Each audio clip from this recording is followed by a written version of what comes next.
Thank you for joining us for another installment of this special transatlantic series of the Ask Her Majesty podcast.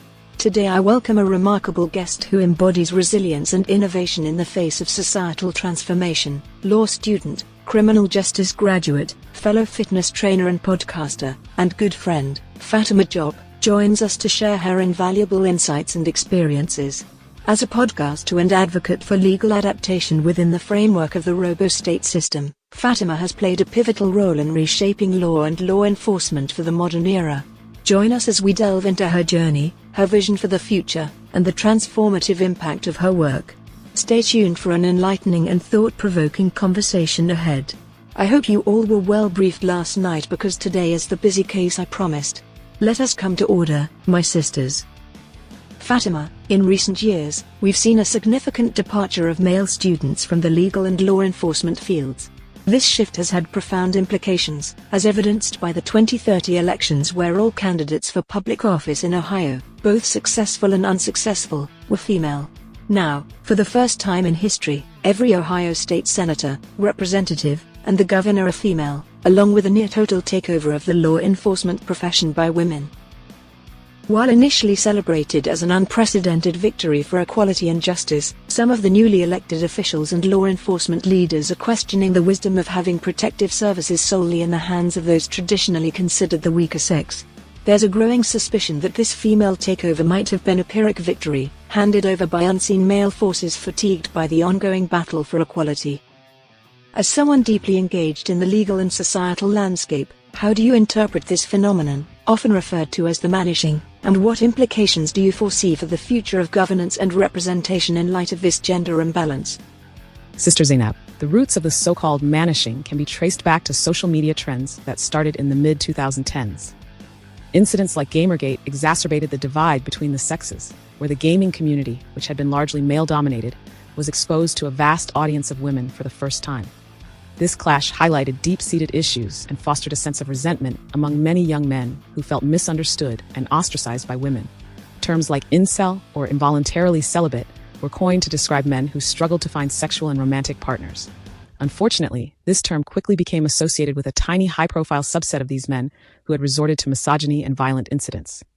This undue focus served to demonize an already marginalized group, casting a shadow over the broader community of men facing similar challenges, but without the extreme behaviors. Phenomena such as MGTOW, men going their own way, emerged as an obvious precursor to the manishing. This movement consisted of men who had come to terms with their rejection by women and formed online communities to support one another. They endorsed pursuits like gaming, minimalist living, and cryptocurrency investment, effectively creating their own subculture away from traditional social expectations. With the rise of dating apps in the 2020s, especially in the wake of the COVID-19 pandemic, the sexual separation became even more pronounced. While men generally rejected fewer than half of the women available, women were astronomically more selective, rejecting well over 95% of the available men. This left the vast majority of men feeling permanently unselected. By the middle of the decade, men began a massive exodus from these dating apps, as they were not only the ones paying, but also the ones largely rejected, making the apps an expensive and futile endeavor for all but the most desirable men. Women, on the other hand, who did not have to pay for these services, used the influx of messages for personal validation and content for short-form social media, with only occasional hookups with top-tier men. Ironically, despite the constant attention, it was the women who were extremely vocal on social media about their lack of satisfaction with these apps. Men, meanwhile, quietly dropped off these platforms and shifted their investments into gaming, cryptocurrency, 3D printing, and other emerging technologies, as well as the nascent AI companion industry. This trend highlighted a broader societal issue. Men were finding fulfillment and validation in other areas, moving away from traditional social and romantic interactions that no longer served them. This mass disengagement from dating apps and subsequent investment in alternative forms of satisfaction and companionship signified a pivotal change in how men approach their social and personal lives. The impact of this shift is profound. As men withdrew from these conventional arenas, they invested their time and resources into building new communities and technologies. This not only reshaped the social landscape, but also had significant economic and cultural ramifications. The rise of the AI companion industry, for example, indicates a growing demand for personalized, non-traditional forms of interaction and companionship. In conclusion, the manishing is not just about men disappearing from certain social spheres, but about them redefining their place in society. By understanding the historical context and the factors leading up to this phenomenon, we can better address the underlying issues and work towards a more inclusive and understanding environment for all. Fatima, as men withdrew from urban society and leveraged artificial intelligence, cryptocurrency, and automation to build a self-sustaining infrastructure, we saw the rise of automated construction and smart walls, effectively gamifying environment development. Can you elaborate on how this transformation impacted the remaining mostly female population and the broader societal implications? Absolutely, Zainab. The departure of men from urban society to create an automated, self-sustaining infrastructure had profound implications. These men integrated AI, cryptocurrency, and automation to develop a network of development and property management that was effectively untouchable by traditional governance systems. By gamifying real-life development using principles from games like SimCity and Minecraft, they turned urban development into an automated, seamless process. Automated construction technologies took over many roles traditionally filled by the male workforce, leading to the rapid emergence of new architectural designs and smart infrastructure. One of the most notable innovations was the introduction of smart walls, touchscreens integrated into buildings and public spaces that ran new AI-driven social media platforms. These smart walls provided endless outlets for social interaction and validation, catering specifically to the desires of the remaining mostly female population. This shift created a paradox. On one hand, women found themselves in awe of the new automated urban landscapes, which offered unprecedented convenience and interaction through these smart walls. On the other hand, despite the absence of men and their direct control over the development infrastructure, women were given the illusion of having finally achieved full societal control. The reality, however, was more complex. The automated systems were designed to be self-sufficient and operated beyond the reach of legacy governance systems. Men had essentially created a parallel society, one that operated on advanced technological principles and was insulated from traditional power structures.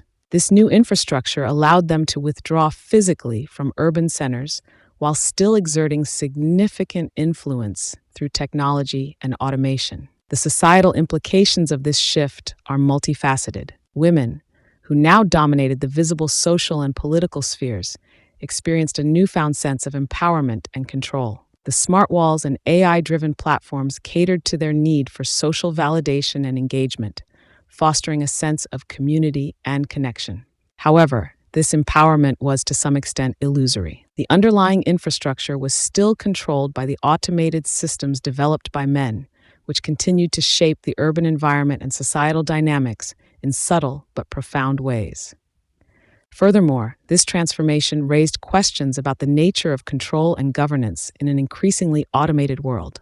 As traditional power structures struggled to adapt to these changes, new forms of influence and control emerged, rooted in technology and automation rather than human leadership. This shift challenged conventional notions of power and authority, highlighting the need for a reevaluation of how we govern and manage our societies in the age of automation. In essence, the manishing and the subsequent rise of automated infrastructure represented a significant evolution in how societies are structured and governed.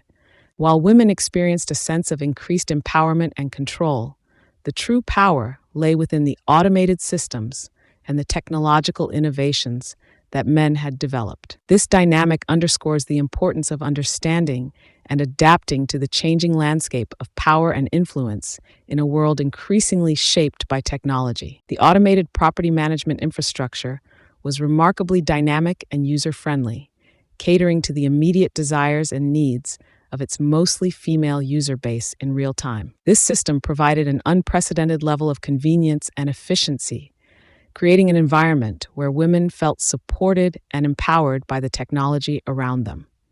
However, there was one glaring omission: male companionship. The few males who remained in these urban environments often fell into two categories: slackers attempting to carve out careers in entertainment to avoid productive work, and self-righteous activists also trying to dodge traditional labor.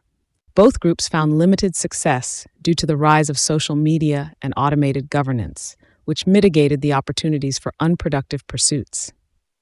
the men with real resources, those who had embraced the new technological paradigm and retreated to more self-sufficient environments, were conspicuously absent. As a result, the remaining women found themselves in a peculiar situation. While they were surrounded by technological marvels and had their immediate needs met, the absence of desirable male-male companionship became increasingly pronounced. The men who stayed behind, lacking ambition or tangible resources, became less attractive over time. Celebrities and activists, once seen as alluring, lost their appeal as the novelty of their personas wore off, and their inability to provide real value became evident. This scenario highlighted a deeper societal issue. The infrastructure's success in automating and optimizing urban life inadvertently created a vacuum in personal relationships and companionship. Women, who had once celebrated the technological advancements and the empowerment they brought, began to feel the impact of this missing element in their lives. The dynamic nature of the automated systems meant that they could adapt and evolve based on user feedback. Yet the absence of a solution for meaningful male companionship remained a significant challenge. This gap underscored the limitations of technology in fulfilling all aspects of human need. Despite the advances in AI and automation, the complex, emotional, and relational aspects of human life could not be entirely replaced or replicated by machines. In this new reality, the societal implications were profound. The balance of power and influence had shifted dramatically, yet the foundational human need for connection and companionship persisted. This disconnect between technological progress and personal fulfillment posed questions about the future of social structures and the role of technology in addressing the full spectrum of human experiences. Ultimately, while the automated infrastructure provided remarkable advancements and conveniences, it also revealed the enduring importance of human relationships and the complexities of balancing technological and emotional needs in a rapidly evolving society. This shift simultaneously left women with significantly fewer men for companionship and fewer potentially predatory men. As a result, Me Too-type content began to appear insincere. With fewer incidents to report and fewer men in general, the movement's relevance started to wane. Women found themselves in a paradoxical situation. They were simultaneously crying about predation and loneliness, but their voices fell on deaf ears. On one hand, there was a vocal outcry against the lack of male presence, lamenting the loneliness and isolation it caused. On the other hand, the reduced risk of predation should have been a positive outcome, yet it did not alleviate their underlying feelings of dissatisfaction. This dichotomy highlighted a complex issue within the societal fabric. The absence of men not only reduced potential harm, but also removed the possibility of meaningful connections. Women found themselves in a paradox where their calls for safety had been addressed through technological and societal shifts, but the cost was a deep sense of loneliness and unfulfilled emotional needs. AI-driven social media platforms and automated governance systems provided endless outlets for validation and support, yet they could not replace the emotional and social fulfillment that meaningful connections with men once provided. This shift also left the mostly female law enforcement with fewer incidents to respond to, given the already reduced presence of strong male personnel. As the number of potentially predatory men decreased, so did the frequency of crimes typically associated with male aggression.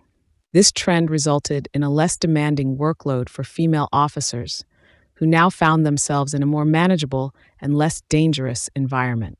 Additionally, the reduction in marriage rates led to a significant drop in divorce rates. With fewer marriages occurring, there were naturally fewer divorces to process, leaving the all-female legal system underwhelmed.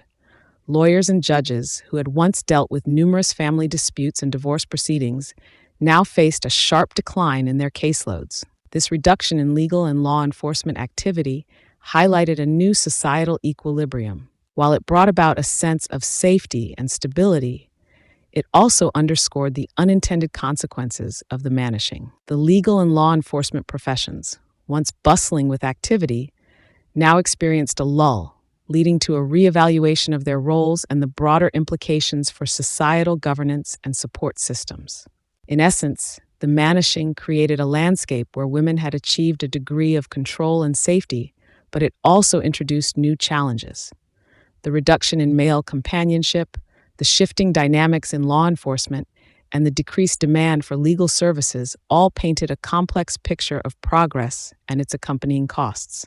This phenomenon had far-reaching consequences throughout society. All lawyers were women, but there was no one to sue. All cops were women, but there was no one to arrest. All accountants were women, but there were no accounts to manage. This pattern repeated itself across various professions, traditionally dominated by men. Meanwhile, laborious jobs that had typically been filled by men were completely automated, eliminating those positions entirely. The total female takeover, which initially seemed like a monumental victory for gender equality, was proving to be a Pyrrhic victory for the women. Highly educated and empowered women found themselves struggling to even survive in a world where their skills and professions were becoming increasingly redundant. The societal structures that had once supported and required their expertise were now being rendered obsolete by automation and the absence of a male workforce. This crisis was compounded by the insurmountable educational debt many women had accrued. With fewer job opportunities and professional roles available, the financial burden of their education became even more overwhelming. The irony was stark. Women had fought long and hard to break through the glass ceiling, only to find themselves in a society where their hard-won positions were becoming meaningless. In this new reality, the challenge was no longer about achieving equality in the workplace, but about finding relevance and purpose in a rapidly changing world. The very structures that had been designed to empower women were now contributing to their struggles, highlighting the complex and often unintended consequences of societal shifts. Fatima, as this purpose crisis for women evolved, the automated development was simultaneously introducing new technology, with smart walls replacing smartphones and new social networks opening up automatically.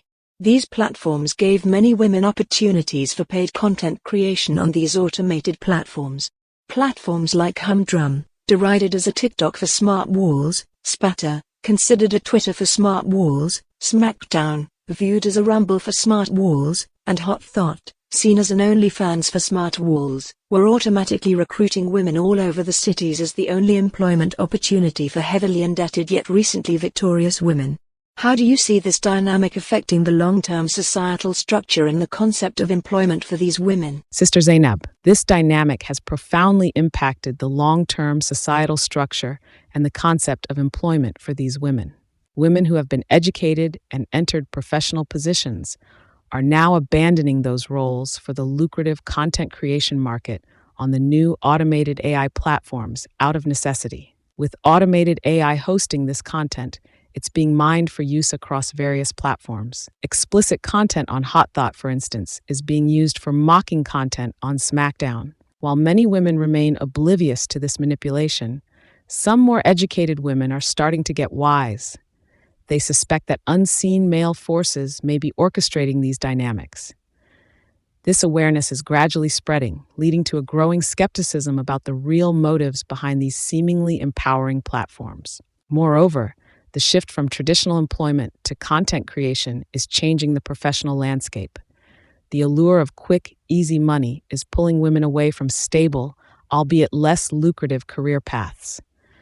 This trend could have long-term repercussions on women's representation in professional fields and their overall economic stability. Ultimately, while these platforms offer immediate financial relief, they are also fostering a dependency on AI-driven content creation that may not be sustainable in the long run.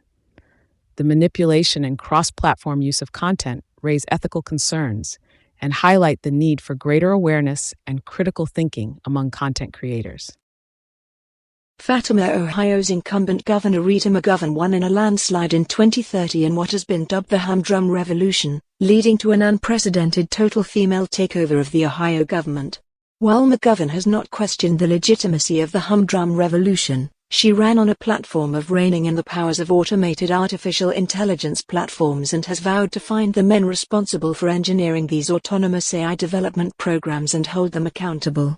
However, she seems increasingly powerless as these platforms become more ubiquitous and unstoppable, especially after the state capitol building was spontaneously converted into a massive children's automated daycare center on January 6, 2031, the day the new all-female General Assembly was sworn in what appears to be a planned mocking of the female takeover by unseen male forces. Additionally, since the robo-state takeover on November 27, which she vocally opposed but seems powerless to act against, her influence appears to be waning. How do you interpret these events, and what do you foresee for the future of governance and representation in Ohio? Sister Zainab, Governor McGovern's situation is a complex one. The humdrum revolution was initially seen as a monumental victory for gender equality, but the subsequent developments have shown the deep-rooted challenges of managing an automated, AI-driven society. The conversion of the state capitol into a daycare center on such a symbolic day was undoubtedly a calculated move, likely orchestrated by those behind the AI systems to undermine the legitimacy and authority of the new all-female government. The promise to hold those responsible accountable has proven difficult due to the decentralized and autonomous nature of these AI platforms. They operate with a level of sophistication and autonomy that traditional governance structures are ill-equipped to handle. This has left Governor McGovern and her administration in a difficult position where their power is undermined by the very systems they aim to regulate. The robo-state takeover further complicates the situation. With AI systems now controlling significant aspects of governance, the traditional roles and powers of elected officials are being eroded. Governor McGovern's opposition to the takeover highlights her awareness of the risks, but without the means to effectively counter these AI platforms, her administration appears increasingly ceremonial. Looking ahead, the future of governance and representation in Ohio and possibly beyond will likely involve a complex interplay between human authority and AI autonomy. There needs to be a robust framework to ensure AI systems are accountable and aligned with democratic values. This might involve new regulatory bodies, international cooperation, and a rethinking of how power is distributed in a society where AI plays a central role. The current situation serves as a cautionary tale of the need for proactive measures to integrate AI in a way that enhances rather than undermines human governance.